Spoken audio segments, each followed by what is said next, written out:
ओम तत्सत। श्री गणेशाय नमः। ऑडियो पुराण के सौजन्य से आप सुन रहे हैं श्रीमद् भागवत महापुराण प्रथम स्कंद 9वां अध्याय युधिष्ठिर आदि का भीष्म जी के पास जाना और भगवान श्री कृष्ण की स्तुति करते हुए भीष्म जी का प्राण त्याग करना। भाग 4।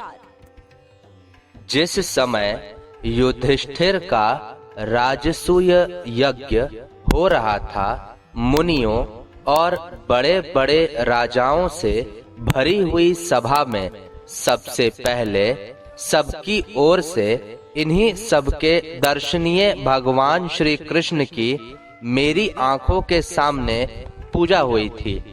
वे ही सबके आत्मा प्रभु आज इस मृत्यु के समय मेरे सामने खड़े हैं। जैसे एक ही सूर्य अनेक आँखों से अनेक रूपों में दिखते हैं, वैसे ही अजन्मा भगवान श्री कृष्ण अपने ही द्वारा रचित अनेक शरीरधारियों के हृदय में अनेक रूप से जान पड़ते हैं।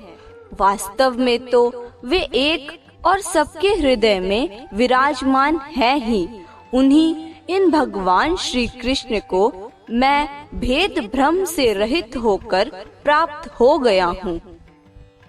सूत जी कहते हैं, इस प्रकार भीष्म पितामह ने मन, वाणी और दृष्टि की वृत्तियों से आत्म स्वरूप भगवान श्री कृष्ण में अपने आप को लीन कर लिया।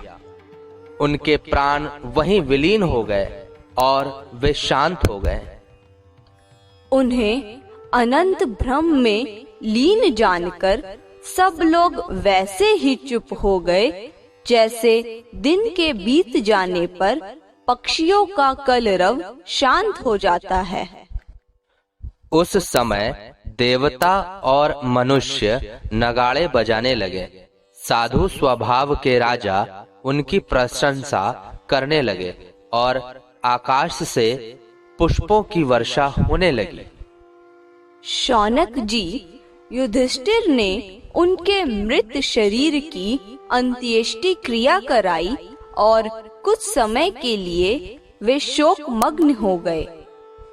उस समय मुनियों ने बड़े आनंद से भगवान श्री कृष्ण की उनके रहस्यमय नाम ले लेकर स्तुति की।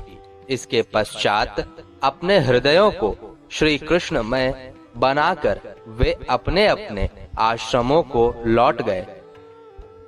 तदनंतर भगवान श्री कृष्ण के साथ युधिष्ठिर हस्तिनापुर चले आए और उन्होंने वहां अपने चाचा धृतराष्ट्र और तपस्वनी गांधारी को ढाढ़स बंधाया।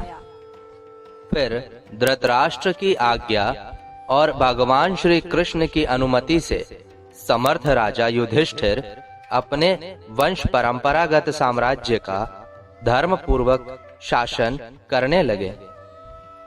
इस प्रकार श्रीमद् भागवत महापुराण के प्रथम स्कंद का 9वां अध्याय समाप्त हुआ। ऑडियो पुराण सुनने के लिए धन्यवाद।